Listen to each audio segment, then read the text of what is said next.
All right, everyone. Good news for everyone except for Bill Maher, which is that U.S. unemployment is now at a 50-year low. It ticked down again because of unexpectedly good jobs report, I guess. It's below. It's like a 3.5% or some, insane number like that. Part of this, admittedly, the unemployment numbers, the way that they've been used for the last 20 or 30 years, don't fully make sense because it doesn't really account for labor force participation.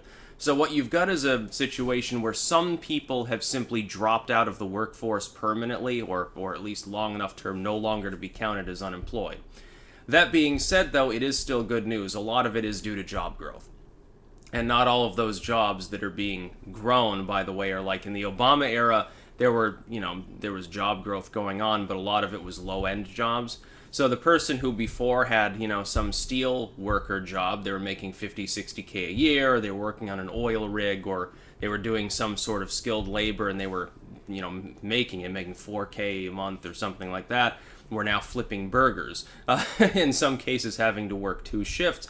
The economy just couldn't take that strain because Obama was anti-manufacturing and really loved globalism. Trump has brought some of that industry back, which is causing the growth of working and middle class jobs as opposed to just entry level positions. That being said, the economy is still not ruggedly strong, maybe in the sense that some of Trump's core fans would like it to be. The idea that there's some sort of massive industrial revolution going on in the United States is wrong. But the fact is that growth is picking up. Things are moving in the right direction, and this is the worst possible thing that could happen for the Democrats. They want a recession right now. They were rambling the other day about, oh, there are recession warnings. They've been doing that for several months now. Somehow it hasn't come. It would be hysterical if it ended up coming after Trump leaves after his second term. I think that it would be nice to have some uninterrupted growth and good times in the country for a change, because it seems like and maybe other people around my age can corroborate this. It seems like mostly it's been bad times, economically, diplomatically, and socially in the United States, really, since inception here. To a millennial, like I'm 31, growing up in the 90s as a little kid was like, okay, that's fine, although you had, the dot-com bubble burst at the end of it. Since then, though, it's been basically uninterrupted recession and war. So recession, war, and corruption. And this is all, and you think it's in the wake of the end of the Cold War. Supposedly things were supposed to get better, and there was going to be more wealth, and we'd be safer, and really things have hit the fan, and they're worse than they were before, to the point where people, I think, are a little bit nostalgic for the idea of having a bipolar world and a nuclear struggle. Why don't we just piss the Russians off enough and go back to the fucking Cold War? Because it seems like it was better. Even if it was bred in theater, at least it was entertaining. The movies were better, the music was better, everything was fucking better. Other than the internet. And then the internet's why you have nostalgia, so in all honesty there. I look at it this way, though. It's good when the economy's doing well.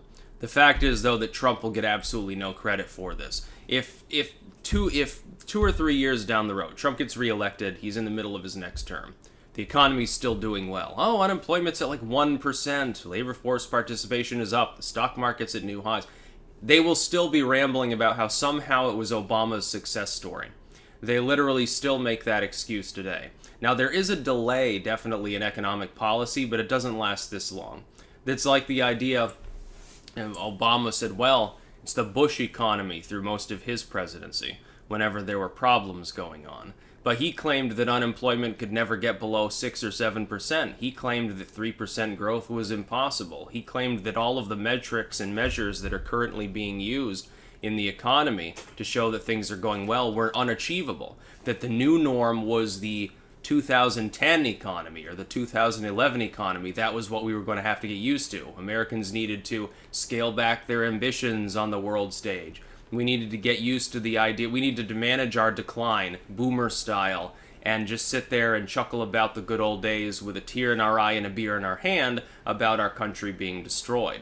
What Trump has done is he's re-injected hope into the economy, Reagan style, and even if partially it's just an illusion, it doesn't really matter, because if consumer confidence rises and business confidence is up and people are investing, growth will happen. And that's really what's happening. I think it's wonderful. And some people sit there and cry because they're like, whoa, it's not Trump's economy. No, you just don't want to give him credit for these things. You don't want to give him credit because you don't like Trump, because you've been convinced that he's an evildoer of some sort, that he's crazy. But, the proof is in the pudding. Look at the economy, look at our stance around the world diplomatically. Things are generally going fairly well, and they have been. The only thing that's not going well is that we've got a propagandistic corporate media and a bunch of lame establishmentarians who won't allow themselves to admit that things are going well and try to drag other people down because they're having a rainy day. That's about all. Peace out.